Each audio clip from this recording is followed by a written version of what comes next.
Estás viendo el programa del domingo Dios con nosotros, Iglesia Bíblica. Buenos días, queridos hermanos. Le damos la bienvenida a un nuevo programa dominical. Esperamos que se encuentren bien con sus familias. También les damos la bienvenida a las personas que nos están mirando por primera vez. Así que estamos felices de compartir la palabra, alabanzas con ustedes, tiempo de niños, y les mandamos muchos saludos de parte de nuestra familia. A continuación me gustaría leer unos versículos. Estos están en Deuteronomio 4 y 5, que dice así: Oye Israel, Jehová nuestro Dios, Jehová uno es. Y amarás a Jehová tu Dios de todo tu corazón y de toda tu alma y con todas tus fuerzas. Esto nos incita a nosotros a amar a Dios, saber que hay un solo Dios, como dice acá, y en Él nosotros tenemos la esperanza.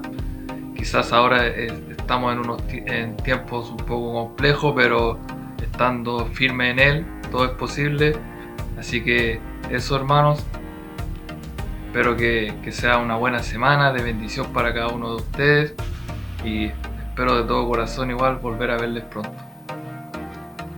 Les invitamos a seguir viendo esta transmisión del programa, así que nosotros les mandamos un gran saludo. Nos vemos. Nos vemos.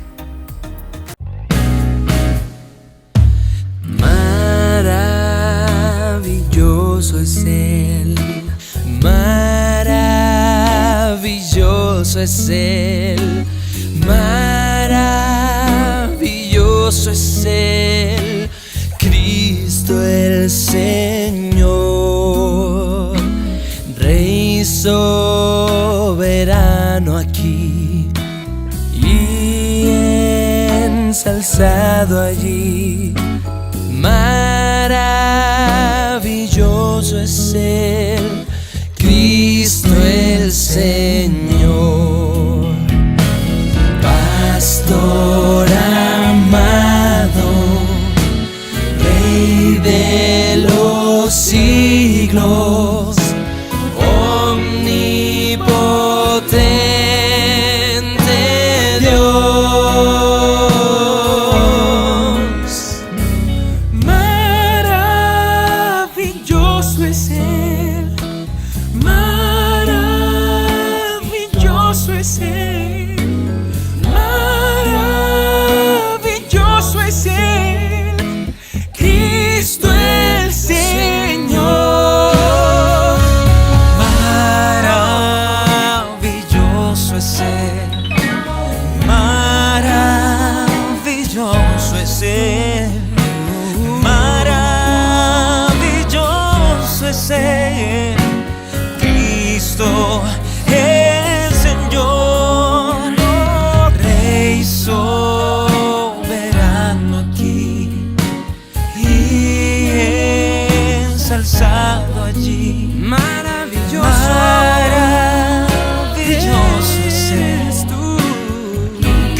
Iglesia Bíblica.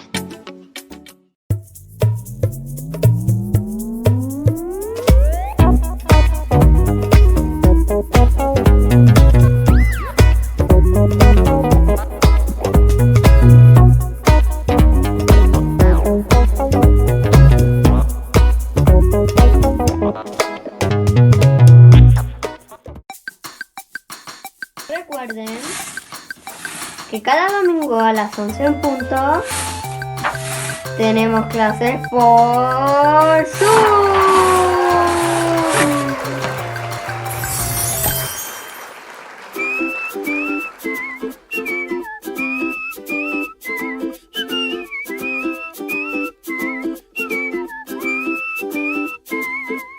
Jesús, yo quiero conocerte más y más y más. Jesús, yo quiero que me cuentes tus historias. Cuéntame, cuéntame. Cuando a Lázaro resucitaste, a 10 leprosos tú sanaste. Cuando caminaste sobre el mar, cuando calmaste la tempestad. Eres Dios y eres guay.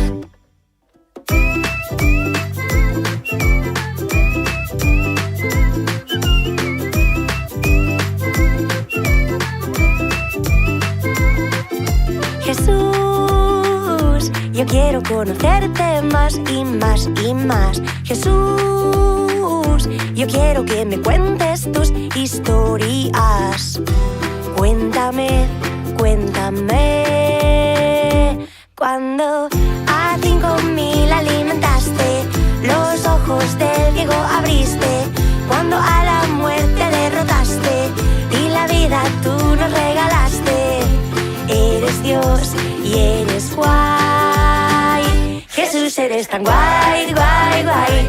Yo quiero conocerte más. Jesús, eres tan guay, guay, guay. Yo quiero conocerte más. Jesús, eres tan guay, guay, guay. Yo quiero conocerte más. Jesús, eres tan guay, guay, guay.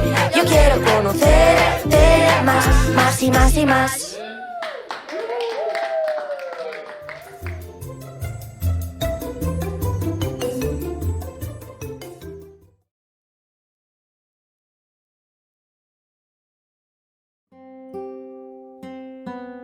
Dios creó al cisne blanco.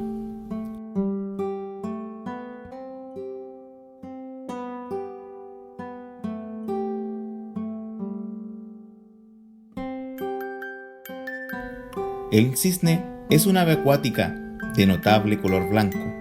Las especies de cisne del hemisferio norte tienen el plumaje blanco puro. Las especies del hemisferio sur son blancas y negras. Resalta su pico de color naranjo y una mancha de color negro que rodea sus ojos.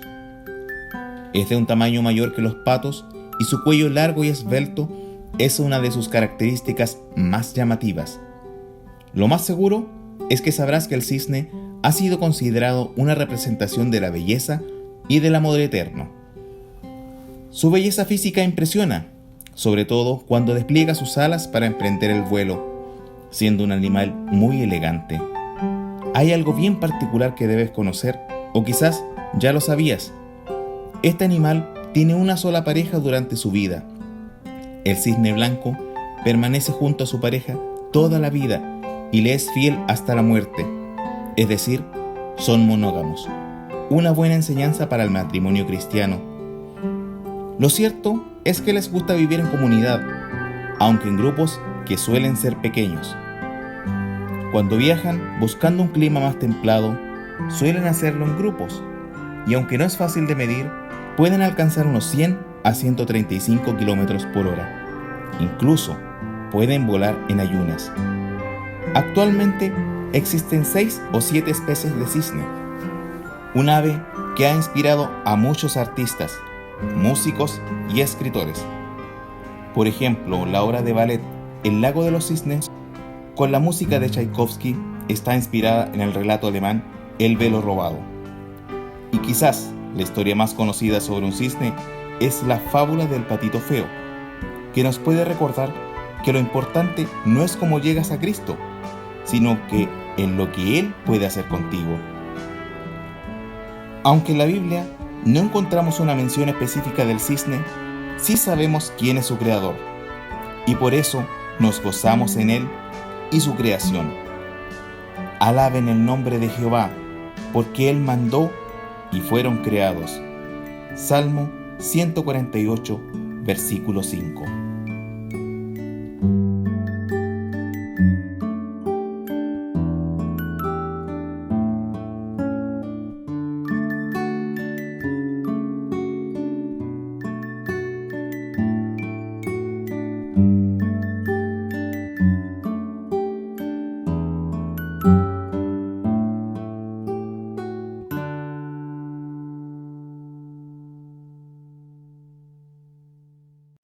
En memoria de ti yo vengo, de tu pan quiero comer, y a tu mesa me acerco, tu copa quiero yo beber. Cristo, he venido a adorarte hoy, y tu calvario. Estás viendo el programa del domingo Dios con nosotros, Iglesia Bíblica.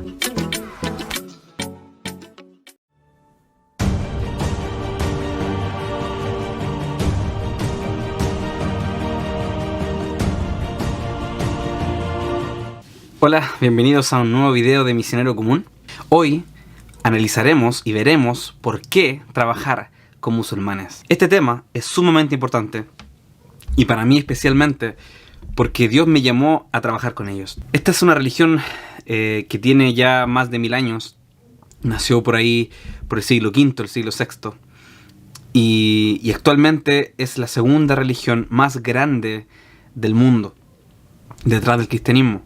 Entonces, quiero contarte por qué trabajar con ellos y qué fue lo que me motivó a mí, en particular, a trabajar con este grupo religioso que conglomera muchas etnias. Vamos allá. La primera razón por la que debemos servir entre musulmanes es el amor a la gloria de Dios.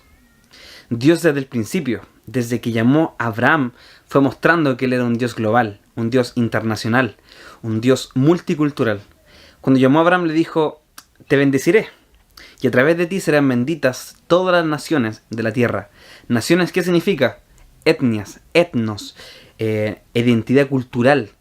Lo podemos decir hoy día como países, como naciones, como grupos culturales. Y cada uno de los grupos culturales que tienen una cultura en común, una lengua en común, serán benditos a través de Abraham. Lo que no vemos en la vida de Israel es el cumplimiento total de esta hermosa profecía. Si bien Israel bendijo mucho su entorno, recién vemos un cumplimiento semi con la iglesia y con Cristo. La iglesia ha llevado el evangelio a través del mundo. Casi todas las etnias y grupos culturales han conocido de Cristo. Y ahí se está cumpliendo parcialmente la hermosa profecía hecha a Abraham. ¿Por qué? Porque la iglesia es hija espiritual de Abraham. Pablo lo explica en el Nuevo Testamento, que nosotros somos parte de la familia de Dios, somos parte de la familia de Abraham. Por ende, a través de nosotros, de la iglesia, el mundo y las naciones son benditas. Y el cumplimiento final de esta profecía será ahí en Apocalipsis 7:9, cuando cada lengua, cada nación, cada pueblo, cada etnos estará delante del trono, adorando y diciendo: Santo, Santo, Santo. Para que eso se cumpla, la iglesia debe hacer su misión.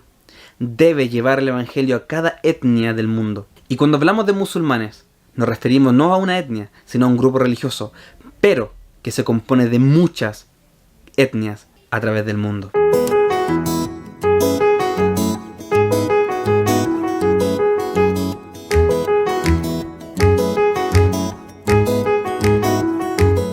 La fe viene por el oír es un ministerio bíblico en audio que trabaja en todo el mundo para grabar y proporcionar la palabra de Dios gratis en todos los idiomas que la necesiten. Pero, ¿por qué en audio? Más del 70% de la población mundial vive en comunidades orales. Eso significa que más de 5.000 millones de personas tendrán acceso limitado a la palabra de Dios, a menos que esté grabado en audio. Ahí es donde entramos nosotros. Convencidos que la palabra de Dios tiene un poder sobrenatural para transformar vidas, La Fe Viene por el Oír se compromete a proporcionar la Biblia, haciéndola disponible en el idioma y el formato con el que todas las personas puedan conectarse profundamente. Esto implica principalmente producir grabaciones de las Escrituras en audio en los idiomas nacionales y ofrecer estas grabaciones gratis y fácilmente accesibles. Así es como sucede. Al crear una grabación de la Biblia, primero debemos adquirir el texto traducido. Luego enviamos un equipo de grabación a una región donde se habla el idioma. Este equipo trabaja 10 a 12 horas diarias en el transcurso de unos meses, a menudo confrontando desafíos como enfermedades, clima intolerable y gallinas ruidosas. Pero estos equipos, por la gracia de Dios, hacen el trabajo. Y ahora todos esperan con mucha anticipación el poder escuchar a Dios hablar en su idioma. Para situaciones donde reunirse para la grabación es peligroso o difícil, tenemos una herramienta llamada grabación virtual que permite a los hablantes nativos grabar la Biblia en la seguridad de sus hogares, de su iglesia o de su trabajo. También tenemos maravillosos socios en el ministerio que graban la Biblia en audio y nos permiten utilizar sus grabaciones. Estos métodos de grabación son excelentes cuando existe un texto bíblico traducido y disponible. Pero, ¿qué pasa con aquellos idiomas que aún no tienen una Biblia escrita o incluso un alfabeto? La respuesta: traducción oral de la Biblia. Este método combina tanto el proceso de traducción como el de grabación. Una vez que hayamos completado las grabaciones de la Biblia en audio, ¿qué sigue? Las escrituras en audio son una herramienta poderosa para el evangelismo y el discipulado, pero solo si las personas pueden tener acceso a ellas. Una vez finalizada la grabación de la Biblia, iniciamos programas de escucha en todo el mundo, utilizando herramientas como aplicaciones de la Biblia en audio, tarjetas SD, descargas en línea, dispositivos de reproducción llamados proclamadores, incluso, palabra por palabra, Biblias en video llamadas películas del Evangelio. Usando estas herramientas, cada vez más personas comienzan a escuchar la poderosa palabra de Dios en su lengua materna, compartiéndola con su familia, con sus amigos y en sus comunidades, con individuos, familias e incluso pueblos enteros que son cambiados por toda la eternidad. Nada de lo que hacemos sería posible sin ayuda. El cuerpo de Cristo funciona como una unidad con el objetivo común de llevar la palabra de Dios a cada persona. Ya sea que estemos hablando de un socio del ministerio, un guerrero en oración o un donante generoso, usted juega un papel esencial en hacer que la palabra de Dios esté disponible para miles de millones de personas en una manera que puedan entender, relacionarse y participar con ella. Gracias a usted, las multitudes por fin podrán escuchar a Dios hablar su idioma y ser discipulados. Entonces, trabajemos juntos para llevar la palabra de Dios a cada persona. Visite faithcomesbyhearing.com hoy para descubrir de qué forma usted puede participar y unirse a esta misión.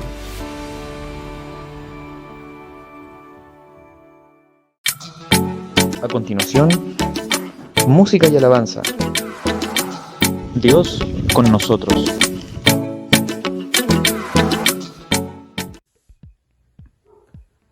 Hola hermanos, amigos, amigas que están conectados en nuestra reunión dominical.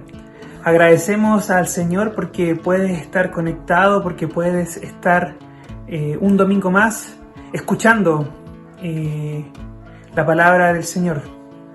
Y ahora vamos a pasar al tiempo de alabanzas. Y pensaba estos días que es más sencillo pensar en agradecer cuando estamos bien. Y estos días no han sido buenos. Este mes no ha sido bueno.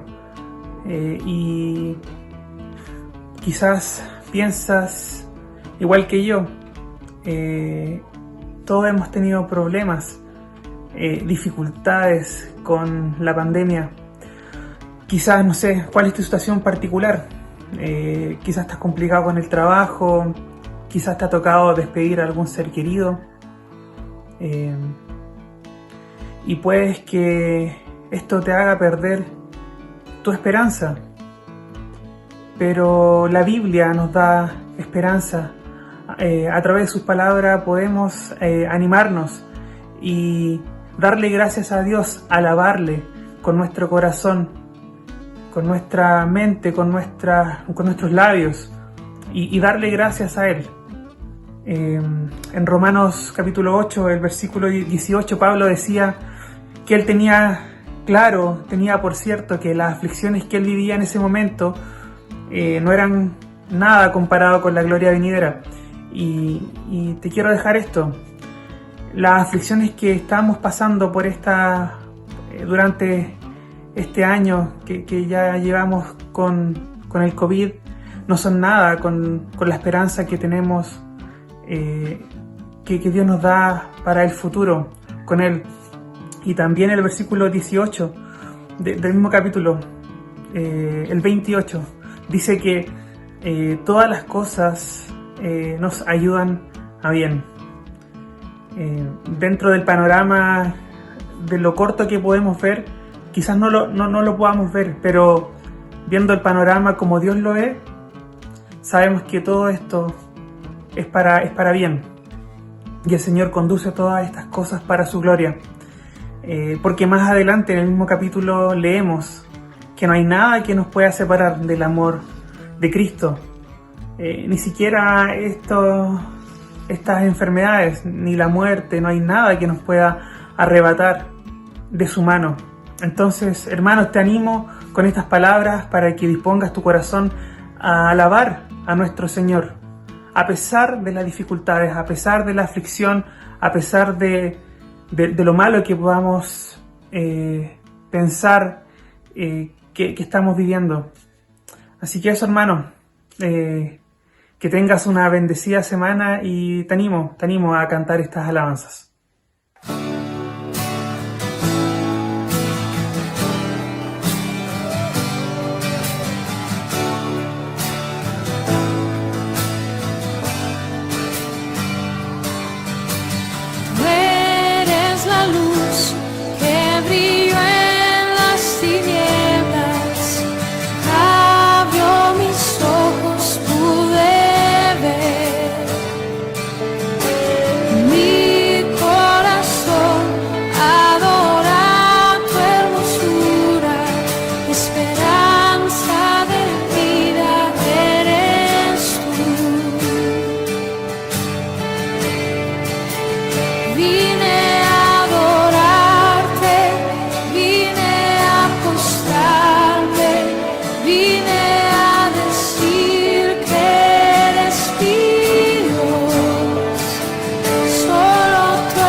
Exaltado, glorioso por siempre, Señor. El mundo que creaste, humilde viniste, pobre te hiciste por amor.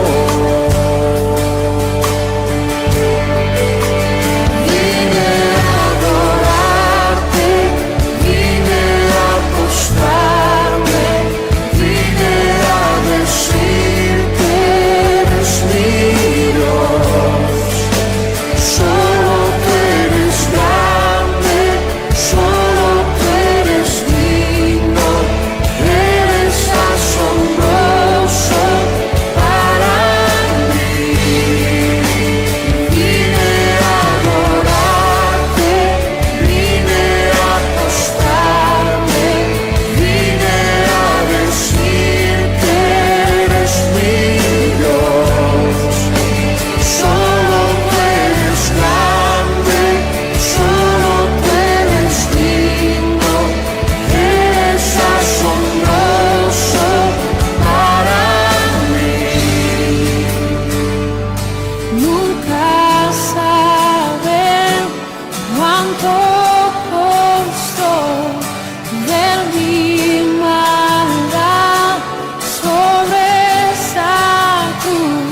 vine a decir que eres mi Dios.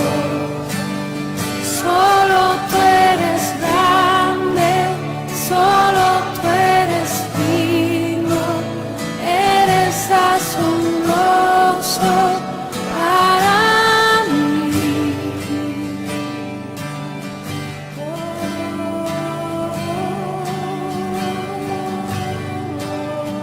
Ahora levantas tus manos y ahí las das.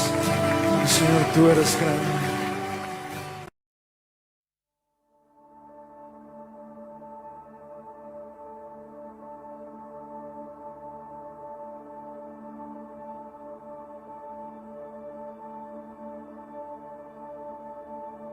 Tú fuiste el verbo en el principio, unigénito de Dios. El misterio de tu gloria, revelado en tu amor. Cuán hermoso su nombre es, cuán hermoso su nombre es, el nombre de Jesús, mi Rey. Cuán hermoso su nombre es, nada se iguala a él.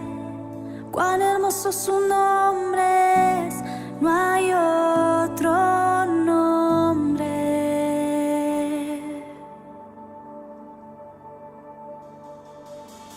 Dejaste el cielo por salvarme, me viniste a rescatar. Mi transgresión tú perdonaste, nada nos separará. Majestuoso su nombre es, majestuoso su nombre es, el nombre de Jesús, mi Rey. Majestuoso su nombre es, nada se iguala a él. Majestuoso su nombre es, no hay otro nombre. Majestuoso su nombre es, no hay otro nombre.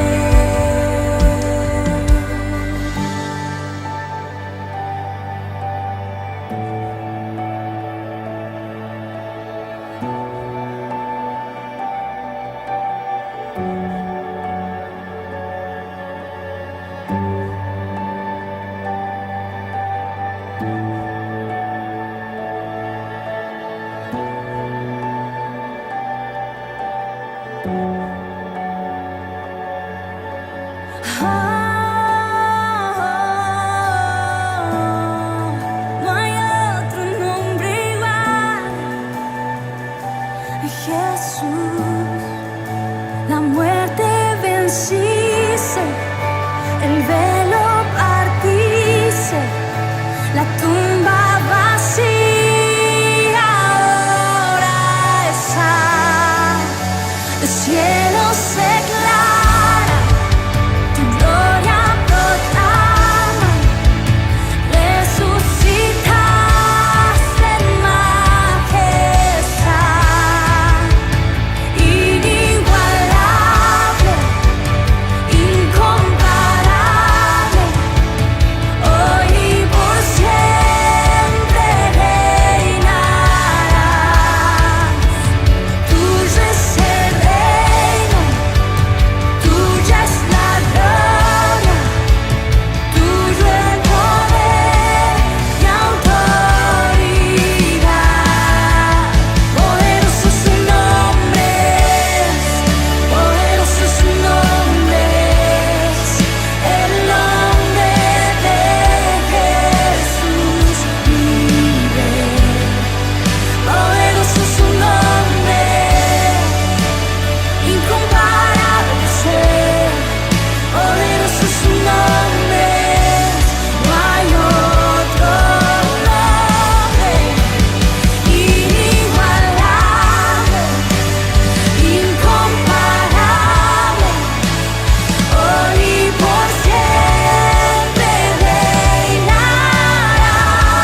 seguimos con cápsulas bíblicas, parejas y matrimonios.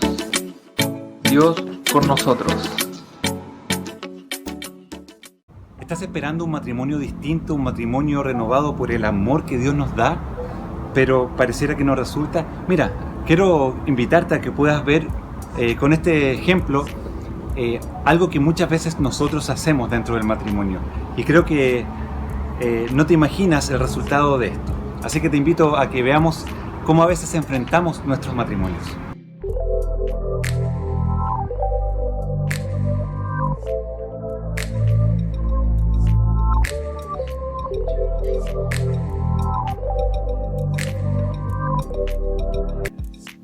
Bueno, quiero hacer una rica salsa para postre y sorprender a mi esposa, así que tengo aquí algunos ingredientes que voy a estar usando.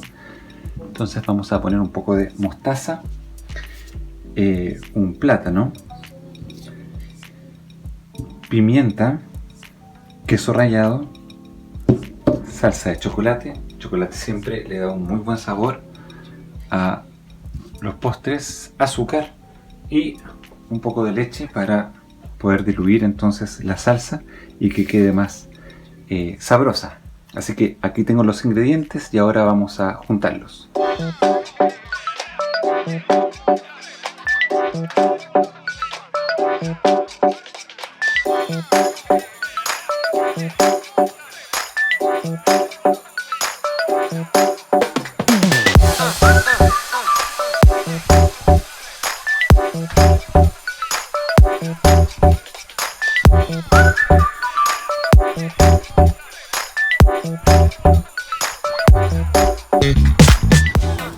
Bueno, ahora me toca probar esta salsa y ojo, no la he cambiado para nada, si no, no tendría ningún sentido.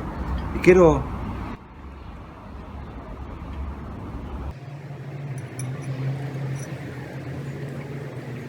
Sinceramente está sumamente rara. O sea, no invitaría a nadie a comer y le pondría esta salsa, no puedo. ¿Sabes lo que sucede? Que muchas veces nosotros lo que queremos es poner ingredientes en nuestro matrimonio y tener un resultado que los ingredientes nunca lo van a hacer.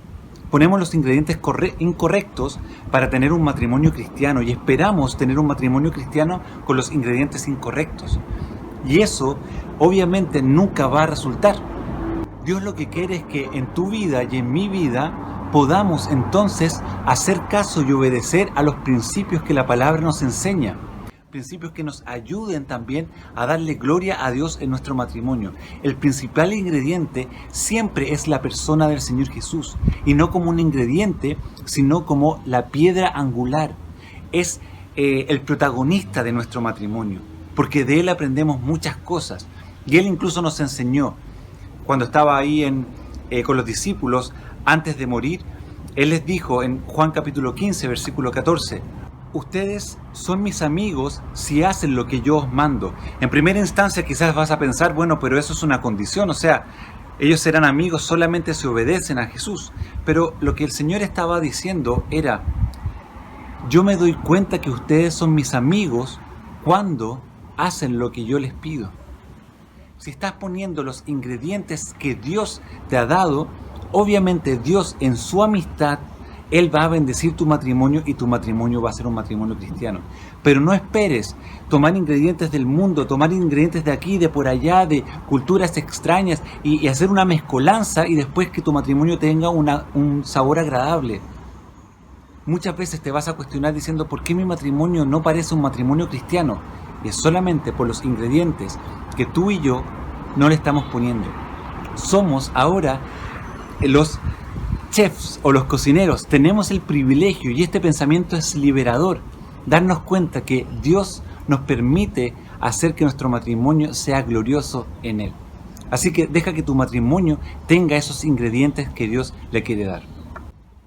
Quiero terminar con esto. Si solamente tú eres cristiano en tu matrimonio, tu esposo o tu esposa no lo son, sigue obedeciendo a Dios. Obedece su palabra, busca a Dios y sirve a tu esposo o a tu esposa. Y deja que los principios cristianos, por medio de ti, vayan poco a poco haciendo que tu matrimonio glorifique a Dios. Y Dios va a bendecir. Y seguramente en la voluntad de Dios, Dios va a tornar tu matrimonio en un matrimonio que le dé gloria a Dios. ¿Cómo? Permitiendo el nuevo nacimiento, la conversión de tu esposo o de tu esposa. No te rindas, no te canses. Hay muchos testimonios de que Dios sí transforma la vida de los esposos o de las esposas que aún no han creído. Que el Señor te bendiga. Nosotros Uno son cápsulas bíblicas para fortalecer y reanimar tu matrimonio. Y si ha sido bueno para ti, déjanos tus comentarios o contáctate con nosotros también para poder acompañarte con material que pueda ayudarte en tu vida cristiana y sobre todo en tu matrimonio.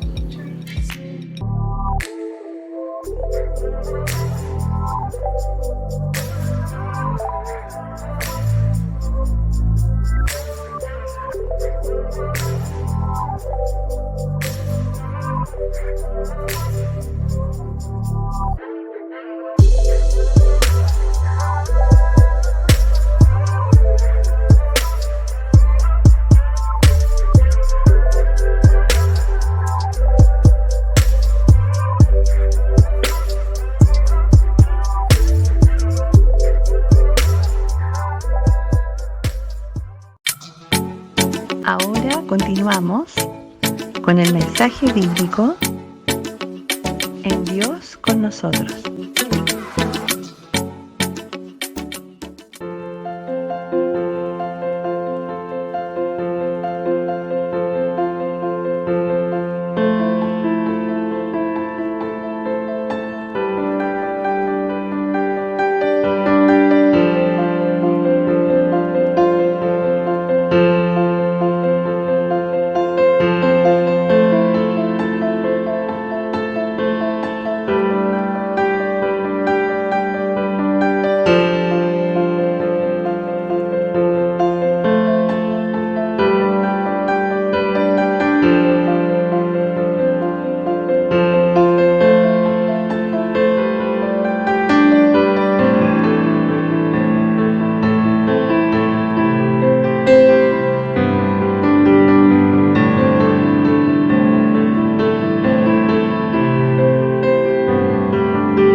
¿Qué tal, queridos hermanos? Qué gusto poder salir en nuestra sintonía, por quedarse con nosotros estos minutos en que ya estamos llegando al final del libro de Génesis, este libro que estudiando en el último tiempo, y que es un libro bien mediático, por decirlo de algún modo, bien especial.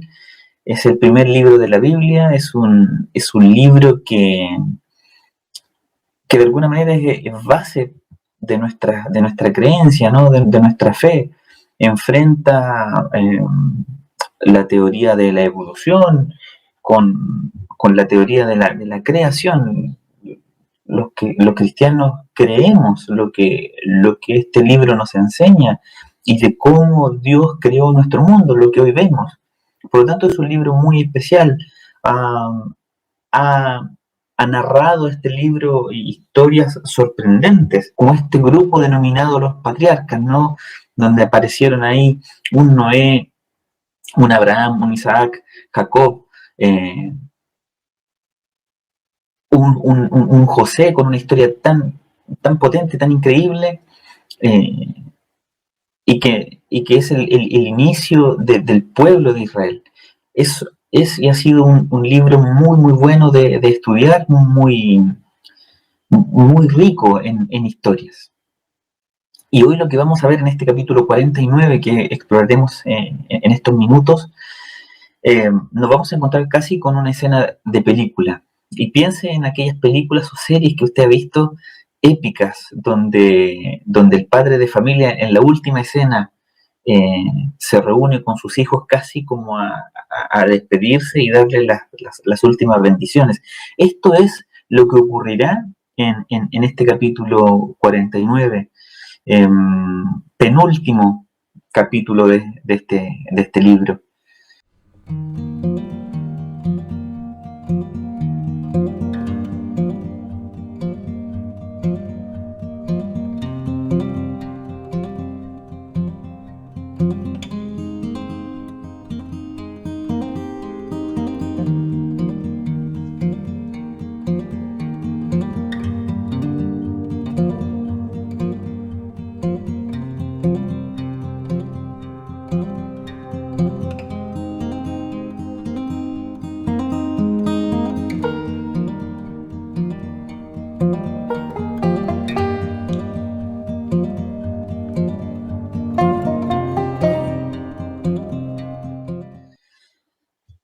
Y bueno, no perdamos más tiempo y vamos de lleno a saber qué es lo que ocurre en este capítulo, ¿no? Este tema de las bendiciones familiares, bendiciones finales, culturalmente tenía mucho peso en aquellos años. Isaac hizo lo mismo en Génesis 27, Moisés por su parte también lo hace en Deuteronomio 33, Josué lo hace en el libro del mismo nombre, en el capítulo 24, y Samuel lo hace en 1 Samuel 12, ¿ya? En este capítulo 49 vamos a ver un orden. Primero se va a mencionar o a hacer la bendición sobre los hijos de Lea en primer lugar, y luego sobre los hijos de Raquel, ¿ya? Y parte con el primer hijo, con Rubén, el primogénito. Dice: Rubén, tú eres mi primogénito, mi poderío y el principio de mi vigor, prominente en dignidad y prominente en poder. Esta primera parte que describe a Rubén nos da cuenta que Rubén tenía todo para ser el líder de este clan familiar formado por estos dos hermanos. Él tenía todo el derecho y toda la capacidad y autoridad quizás para ser el líder, para llevar a esta familia adelante. Sin embargo, los versículos siguientes nos hablan de un carácter que no es propio de un líder. Incontrolable como el agua, no tendrás preeminencia, porque subiste a la cama de tu padre y la profanaste. Él subió a mi lecho. En Génesis 25, unos capítulos antes, se narra el pecado de Rubén. ¿Cuál es? Él toma por mujer a una de las concubinas de su padre. El pecado, esto nos demuestra que el pecado tiene consecuencias y deja cicatrices duraderas. El pecado acá no solo afectó a Rubén, que pierde la preeminencia, como dice la palabra, pierde su lugar como primogénito, sino que se observa que sus descendientes también fueron afectados. Este capítulo 49, ¿cierto? Si bien son profecías sobre los hijos, es muy especial porque estas profecías se redundan en lo que le ocurre finalmente a la tribu que este hijo de Jacob representa. Entonces, en el caso de Rubén, el afectado por el pecado de Rubén no fue solo Rubén, sino que su tribu en los años venideros. La Biblia indica que unos descendientes de Rubén más adelante en el tiempo se sumaron a Coré en una rebelión contra Moisés, y que muchos de esa tribu, de la tribu de Rubén, murieron. Otro dato que nos habla de lo que sufrió esta tribu de Rubén es que en el primer censo la tribu de Rubén tenía, según lo que dicen Números en el capítulo 1, 46.500 hombres. Y en el segundo censo tenía solo 43.730. El segundo censo lo vemos en Números 26. Por lo tanto, la tribu de Rubén tiene una merma en la cantidad de hombres. Por lo tanto, vemos que esta profecía de Jacob a su hijo Rubén se traslada o es heredada por la tribu de Rubén. Rubén es un gran ejemplo de lo que dice Mateo en el capítulo 19, que el primero bien puede ser el último. Yo, cuando estaba analizando y reflexionando sobre este texto, me puse a pensar en cuántos casos de personas que yo he conocido que tienen tal vez todo el potencial para brillar, personas sobre las cuales uno pone muchas fichas, decimos, pongo todas mis fichas sobre esa persona, pero se dejan pero se dejan llevar tan a fondo por el pecado que pierden todo eso, todas esas características positivas y todo el potencial que pueden tener lo pierden a causa del pecado. No seamos nosotros como Rubén, y que a lo mejor seamos primogénitos para hacer algo y a causa del pecado perdamos esa bendición, ¿no?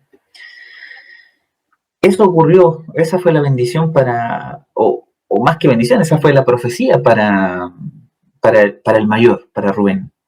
Luego, Jacob se centra en los dos hijos que vienen a continuación, que son Simeón y Leví. Simeón, el que podía tomar por derecho la primogenitura.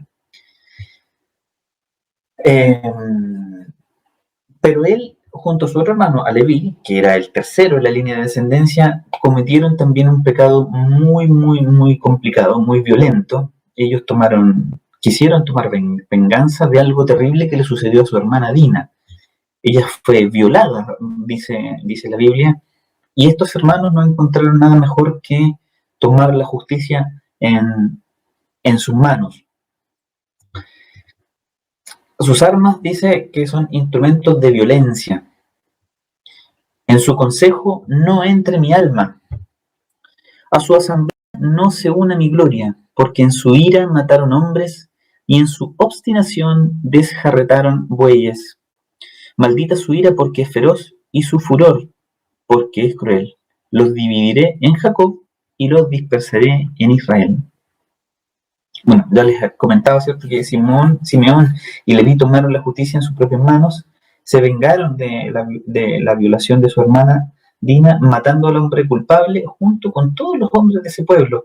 Una narración que podemos encontrar en Génesis mismo, unos capítulos antes, en el 34. Y aun cuando ellos seguramente creían que esto era hacer justicia, eso fue más venganza. Y esta venganza lo que trajo fue más injusticia. Sabe que años antes Jacob había tomado o hecho un pacto con el pueblo de Siquem. Pero estos hijos de Jacob rompieron ese pacto, porque no solo mataron al hombre, al culpable, ¿cierto?, de la violación, sino que a todos los hombres del pueblo, dice la palabra. Por lo tanto, esto hizo quedar muy mal a Jacob, su padre. La ira de los hermanos obviamente fue maldecida. ¿Y esto cómo se tradujo en las tribus? Bueno, la tribu de Simeón fue mermada en un 63% entre el censo 1 y el censo 2 de Números. Aquí, cuando hablemos de los censos, el primer censo lo podemos encontrar en Números 1 y el segundo censo lo vamos a encontrar en Números, en el capítulo 26. La tribu de Simeón entonces mermó su población en 63%. No tuvo su propia tierra, sino que estaba dividida entre los terrenos de la tribu de Judá. Y la tribu de Leví tampoco tuvo su territorio, sino que fue repartida entre 48 ciudades, según lo que vemos en Josué, en el capítulo 18. Por ahí usted dice, pero la tribu de Leví a mí me suena que es una de las tribus buenas. Bueno, vamos a ver qué es lo que pasó en el tiempo con la tribu de Leví. Hay otra historia en Números que nos va a dar luces de lo que ocurre con estas dos tribus. Ponga atención, Número 25. Y he aquí que un hombre, uno de los hijos de Israel, vino y presentó a una madianita de otra nación, de Madián, a sus parientes a la vista de Moisés y a la vista de toda la congregación de los hijos de Israel que lloraban a la puerta de la tienda de reunión. Y cuando lo vio Finés, hijo de Eleazar, hijo del sacerdote Aarón, ya sabemos ahí de qué tribu estamos hablando, se levantó de en medio de la congregación y tomando una lanza en su mano, fue tras el hombre de Israel, entró en la alcoba y los traspasó a los dos, al hombre de Israel y a la mujer por su vientre. Y así cesó la plaga sobre los hijos de Israel. Y los que murieron por la plaga fueron 24,000. Entonces habló el Señor a Moisés diciendo: Finés, hijo de Eleazar, hijo del sacerdote Aarón, ha apartado mi furor de los hijos de Israel, porque demostró su celo por mí entre ellos, y en mi celo no he destruido a los hijos de Israel. Por tanto di: he aquí yo le doy mi pacto de paz, y será para él y para su descendencia después de él un pacto de sacerdocio perpetuo, porque tuvo celo por su Dios e hizo expiación por los hijos de Israel. El nombre del hombre de Israel que fue muerto con la madianita era Zimri, hijo de Salu, jefe de una casa paterna de Simeón. En esta historia que acabamos de leer en número 25, los personajes principales son dos hombres. Uno desciende de Simeón, que es el que llega seguramente muy orgulloso a mostrar. ¿Cuál es la diferencia entre estos dos descendientes de las tribus? Es que el descendiente de la tribu de Leví, sintiendo todo el celo de Dios, fue y tomó la vida de estas dos personas, del hombre y de la mujer. Y lo que le dice Dios a Moisés, es lo que leímos en el 12. He aquí yo le doy mi pacto de paz, y será para él y para su descendencia después de él un pacto de sacerdocio perpetuo. Este hecho marcó seguramente un hito histórico para la tribu de Leví. Si bien no tuvo territorio, ya sabemos que la tribu de Leví representaba a los sacerdotes, representaba el sacerdocio dentro del pueblo de Israel. En esta historia que acabamos de leer, los descendientes de Leví no optaron por la venganza, sino que se encendieron del celo de Dios y defendieron la causa divina. El momento que cambió el destino de los levitas fue en torno al pecado del becerro de oro. ¿Se acuerda cuando Moisés vuelve con las tablas de la ley y el pueblo estaban todos como locos adorando un becerro de oro? La única tribu que se mantuvo del lado de Dios fue la tribu de los levitas. Ese es un texto que encontramos ahí en Éxodo 32. Y el resultado de esto es la santificación, obviamente, de los levitas. Dios los apartó a ellos para servirles como sacerdotes, y solo ellos iban a poder entrar en el tabernáculo para servir al Señor y ofrecer los sacrificios. Muy bien. Hemos hablado ya de los tres primeros, es Judá. Y este pareciera, al menos de nombre, ¿verdad?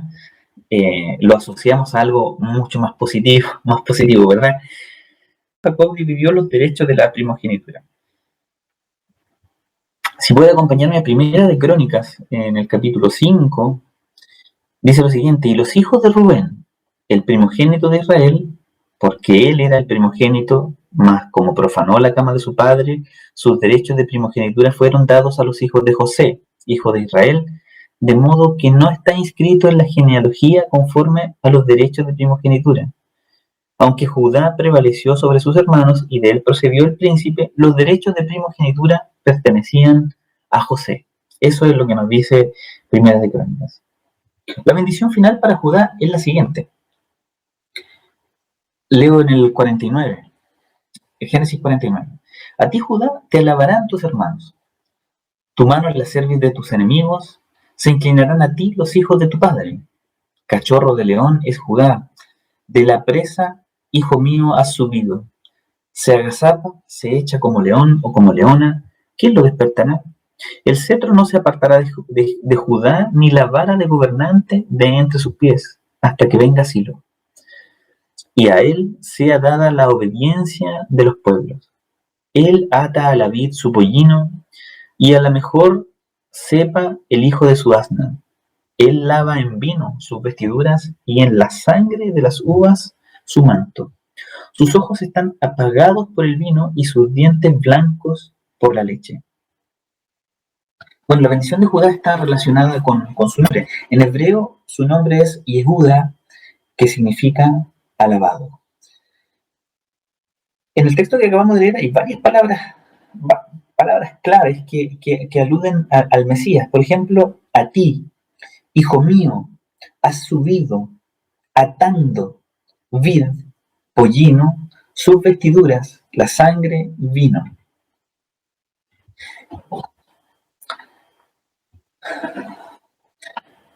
Judá, mientras estaba con sus hermanos, comenzó desde ese tiempo a tomar relevancia entre ellos. ¿Se acuerda cuando se presentaron los hijos de Jacob ante su hermano José? Previamente ellos lo habían desterrado, lo habían vendido como esclavo. Bueno, al tiempo y cuando hubo necesidad en todo el lugar, ellos se presentaron frente a José, y el que habló y en representación de sus hermanos fue justamente Judá. Fue Judá quien posteriormente se hace responsable del hermano menor, de Benjamín.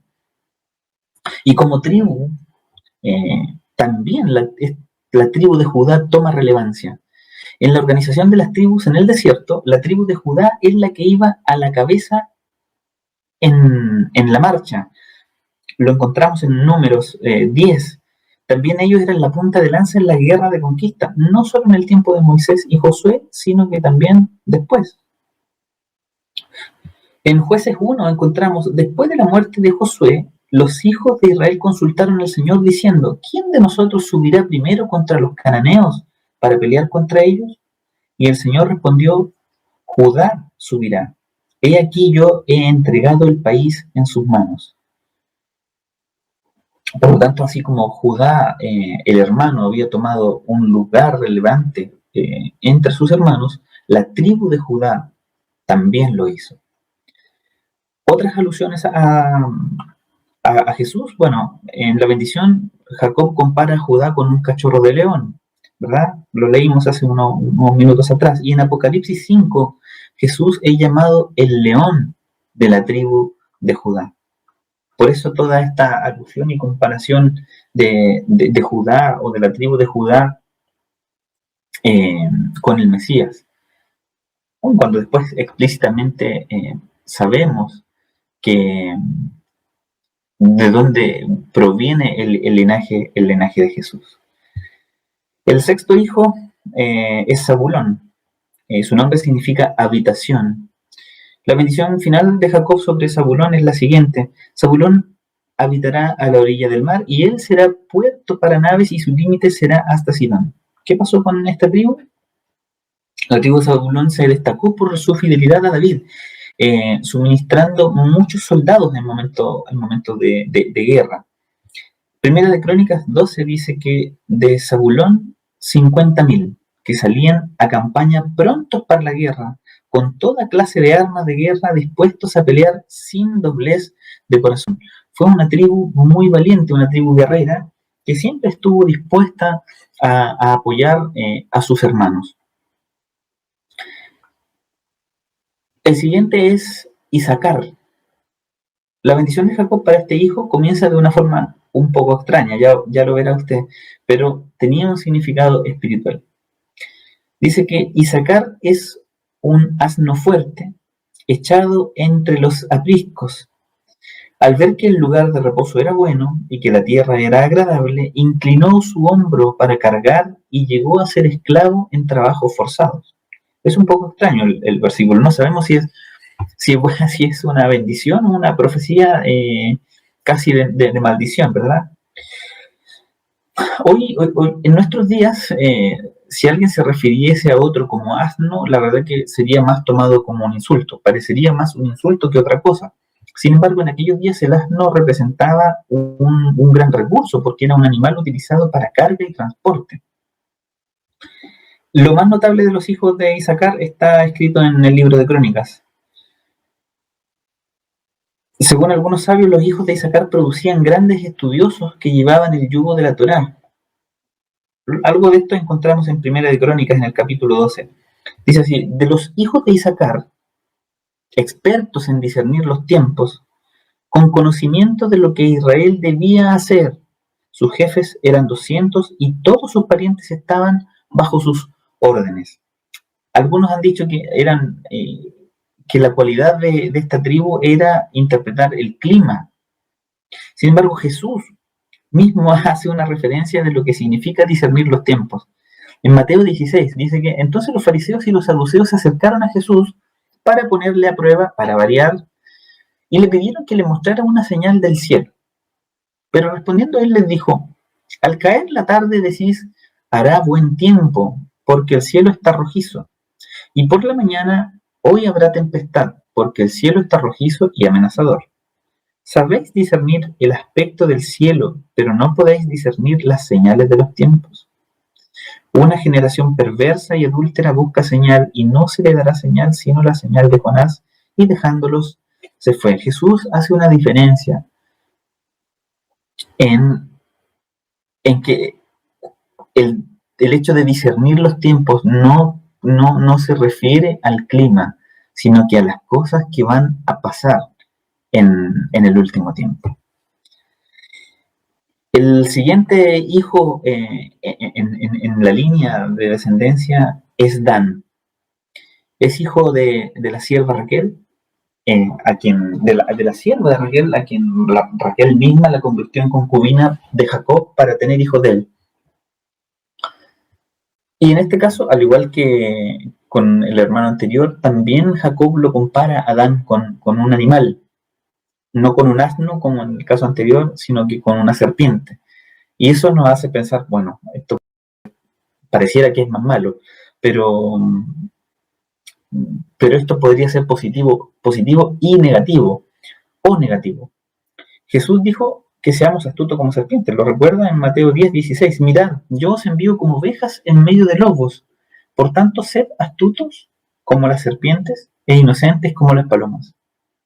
Pero por otro lado también la serpiente representa a Satanás. En Apocalipsis 12 encontramos que fue arrojado el gran dragón, la serpiente antigua que se llama el diablo y Satanás, el cual engaña al mundo entero. Fue arrojado a la tierra y sus ángeles fueron arrojados con él. Es difícil casarse allí con alguna tendencia de si es algo bueno o algo malo finalmente lo que ocurre con la tribu de Dan. Se preguntará usted qué pasó o alguno de los danitas más conocidos.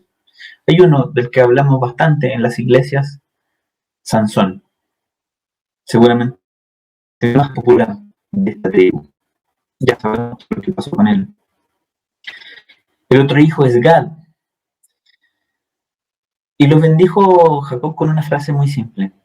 A Gad salteadores lo asaltarán, mas él asaltará su retaguardia. En la historia, los gaditas, al igual que uno de sus hermanos, se caracterizó por ser una tribu de valientes guerreros. En Primera de Crónicas 12 encontramos lo siguiente: también de los de Gad se pasaron a David en la fortaleza, en el desierto, hombres fuertes y valientes, entrenados para la guerra, diestros con el escudo y la lanza, cuyos rostros eran como rostros de leones, y eran tan ligeros como las gacelas sobre los montes. Es el turno del hijo llamado Aser. La bendición final sobre este hijo fue: en cuanto a Aser, su alimento será sustancioso y él dará manjares de rey. El nombre de Aser significa dichoso, y en la Biblia también se traduce como bienaventurado. En la bendición, ¿cierto? Jacob dice que su alimento será sustancioso, pero literalmente dice que será grasoso o lleno de aceite. Esto habla, ¿cierto?, de abundancia y de unción. Lamentable en la historia de esta tribu es que nunca fueron capaces de expulsar a los habitantes cananeos. Por razones de miedo, por razones, entre comillas, estratégicas, la tribu de Aser no expulsó a los habitantes cananeos tal como Dios lo había pedido. La bendición sobre Neftalí es la siguiente. Neftalí es una sierva en libertad que pronuncia palabras hermosas. La sierva es la hembra del venado y hay varias menciones de los pies de sierva en la Biblia. Veamos algunas. En el Salmos 18:33, Él hace mis pies como de siervas y me afirma en mis alturas. En Habacuc 3, el Señor Dios es mi fortaleza, Él ha hecho mis pies como los de las ciervas y por las alturas me hace caminar.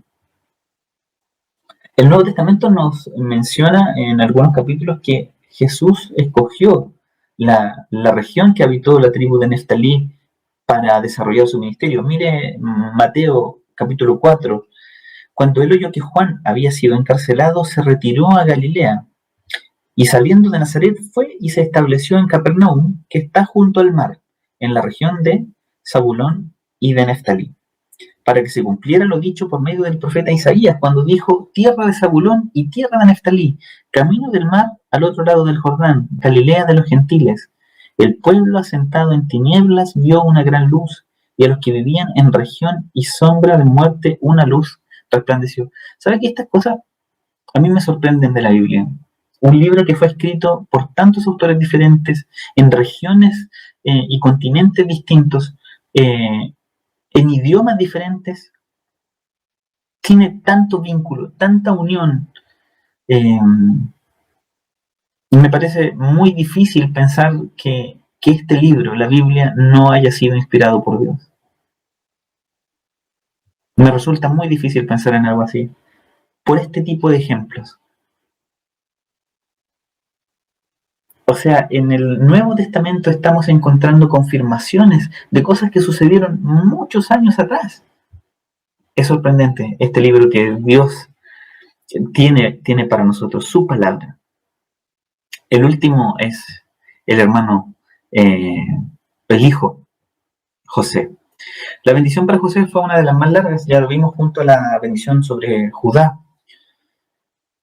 En el versículo 22 del capítulo 49 dice: rama fecunda es José, rama fecunda junto a un manantial, sus vástagos se extienden sobre el muro. En otros versículos más adelante: por el Dios de tu Padre que te ayuda y por el Todopoderoso que te bendice con bendiciones de los cielos de arriba, bendiciones del abismo que está abajo, bendiciones de los pechos y del seno materno. Las bendiciones de tu Padre han sobrepasado las bendiciones de mis antepasados hasta el límite de los collados eternos. Sean ellas sobre la cabeza de José y sobre la cabeza del consagrado de entre tus hermanos. Es muy linda esta bendición sobre José. Hemos explorado en capítulos anteriores todo lo que ocurre con José, lo triste tal vez de una parte de su vida,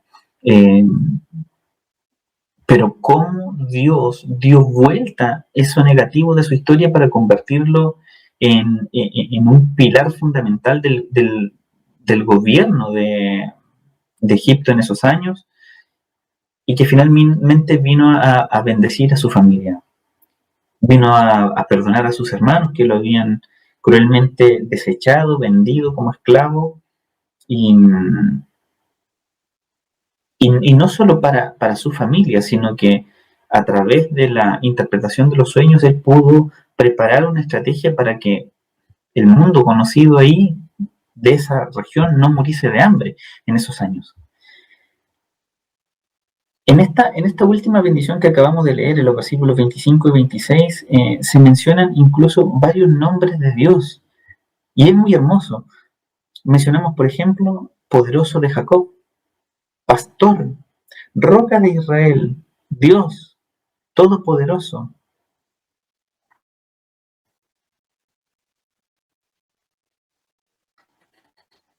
En los versículos 23 y 24 encontramos lo siguiente: los arqueros lo atacaron con furor, lo asaetearon y lo hostigaron, pero su arco permaneció firme y sus brazos fueron ágiles por las manos del poderoso de Jacob. También Moisés hace una bendición muchos años después a los descendientes de José y habla de prosperidad para ellos. Eso lo encontramos en Deuteronomio, en el capítulo 33. Y de José dijo: bendita del Señor sea su tierra, con lo mejor de los cielos, con el rocío y con las profundidades que están debajo, con lo mejor de los frutos del sol y con los mejores productos de los meses, con lo mejor de los montes antiguos y con lo escogido de los collados eternos, con lo mejor de la tierra y cuanto contiene, y el favor del que habitaba en la zarza. descienda la bendición sobre la cabeza de José y sobre la coronilla del consagrado entre sus hermanos. Su majestad es como la del primogénito del toro y sus cuernos son los cuernos del búfalo. Con ellos empujará a los pueblos, todos juntos hasta los confines de la tierra. Tales son los 10 millares de Efraín y tales los millares de Manasés. ¿Quiénes eran Efraín y Manasés? Los 2 hijos mayores de José, que pasaron a tomar un lugar dentro de las tribus de Israel. Es sorprendente ver estas profecías que Jacob emite sobre sus hijos, pero que finalmente se traducen, se abren, ¿cierto? Y se heredan hacia las tribus que sus hijos lideraron. Lo que me hace pensar todo este texto a mí es algo que hemos visto muchas veces en nuestra iglesia, y es acerca del cumplimiento que Dios hace acerca de sus promesas. Cantamos muchas canciones que hablan de que Dios cumple sus promesas, pero hoy nos hemos encontrado con otro texto que nos habla de aquello. ¿Cómo se cumplieron estas profecías años más tarde? Y cómo podemos ver, incluso después del nacimiento de Jesús, cumplimiento de estas profecías. Que todas estas cosas nos sirvan, hermanos, para reafirmar nuestra fe. Para todos mis hermanos que a lo mejor están un poco decaídos, cansados con todo esto que sucede, ¿no? Hoy día en el mundo, ni siquiera es solo para nuestra sociedad en Chile, sino que a nivel mundial, a no bajar los brazos, hermanos queridos, a mantenernos firmes en este Dios del que nosotros podemos leer en la Biblia y que muestra esta sintonía tan hermosa a través de su palabra. Quiero animarlos, hermanos queridos, a permanecer firmes en su comunión con el Señor, firmes en la búsqueda del Señor a través de la palabra, de la oración, de las alabanzas, de la comunión virtual con otros. Nuestro Dios es tan hermoso, hermanos queridos, y su palabra nos lo revela. Quiero invitarlos a orar antes de terminar este tiempo, ¿les parece? Gracias, Señor, una vez más te damos porque tu palabra nos muestra la verdad y nos muestra en hechos históricos, Señor, cómo tú también te moviste entre tu pueblo, haciendo maravillas y cumpliendo todo lo que tu palabra señaló. Gracias porque nos ayudas a creer en ti a través de este tipo de textos, a través de este tipo de historias bíblicas, Señor. Gracias por inspirar tan claramente a los autores de todos estos libros. Gracias, Señor, porque tenemos también la Biblia en nuestras manos en este tiempo en nuestro país y queremos conservar esa libertad, Señor. Permítenos disfrutar de tu palabra, permite que nuestros hijos y nietos, ¿por qué no?, disfruten de tu palabra en libertad. Te amamos, Señor. Gracias. Amén. Amén. Gracias por haber permanecido con nosotros en esta reflexión de día domingo y los esperamos en un próximo capítulo de Dios con nosotros. Un abrazo, que Dios los bendiga. Chao.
estoy fiel, clavado a una cruz. El poder de la cruz, pecado se hizo por mí. Ira y culpa cargó, fui perdonado en la cruz.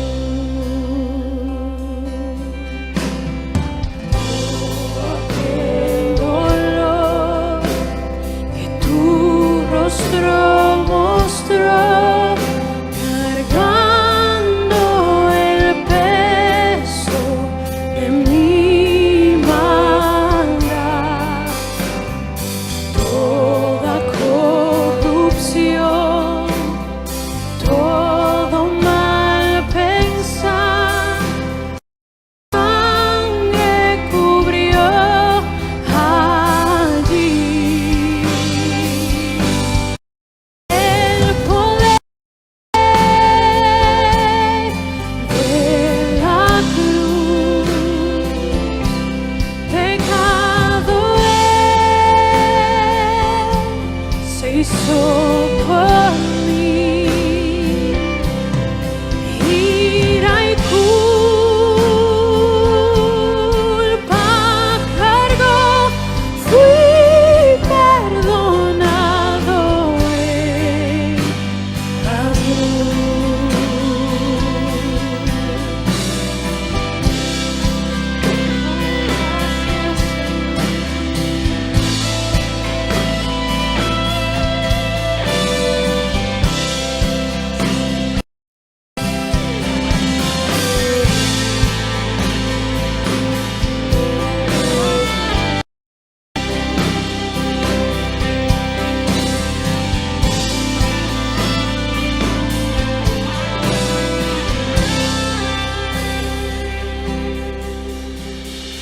La tierra tembló, el cielo oscureció, viendo el dolor de su creador.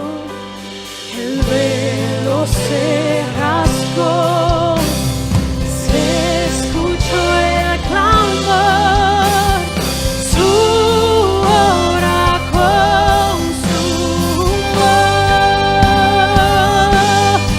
El poder de la cruz, pecado se hizo por mí. Ira y culpa cargó, fui perdonado en la cruz. Al ver mi nombre allí escrito sobre ti, por tus dolores libre soy.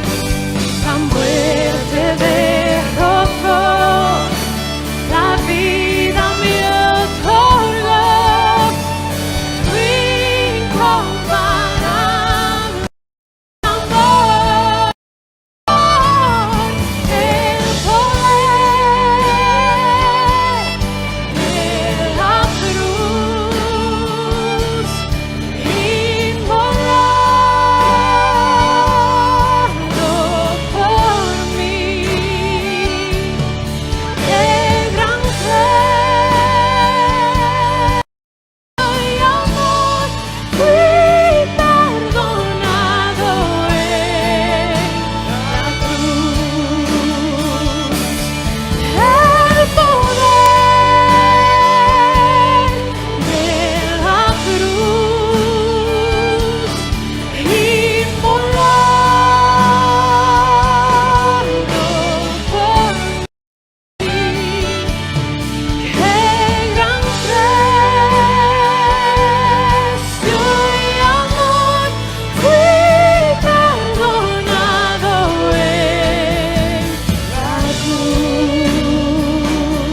estamos firmes bajo tu cruz.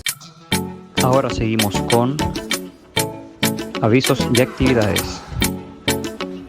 Dios con nosotros.